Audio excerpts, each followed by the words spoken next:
Nagsimula na ang banal na paglalakbay ng 451 na dating combatants mula sa Bangsamoro bilang bahagi ng Manasiko Hajj program ng Bangsamoro government. Ang detalye sa report ni Johan Unayan.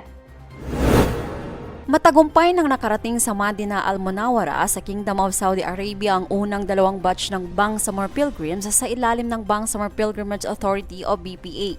Kabilang sa mga pilgrims ngayong taon ang 451 na dating combatants na nabigyan ng pagkakataong makapagsagawa ng Hajj sa pamamagitan ng Manasikul Hajj program ng Bangsamoro government. Noong May 8, nakibahagi ang mga pilgrims sa Jumu'ah prayer kasama ang libu-libong Muslim worshippers sa isa sa mga pinakabanal na lungsod ng Islam bilang paghahanda sa mga susunod na ritual ng Hajj. Samantala, noong May 10, sinimulan na rin ng mga pilgrims ang kanilang mikat sa Dhul Hulaifa mikat sa Madinah bilang formal na pagpasok sa sacred state of Ihram bago magtungo sa Makkah.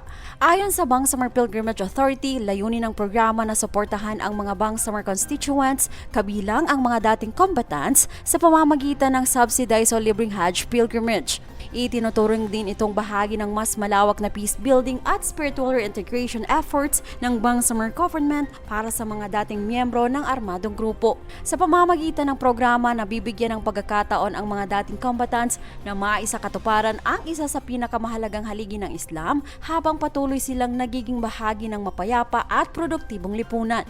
Inaasahang magsisilbing simbolo ng pananampalataya, pagkakaisa at bagong yugto ng kapayapaan sa Bangsamoro ang paglahok ng mga dating combatants sa Hajj pilgrimage ngayong taon. Johan Unayan, PIO News.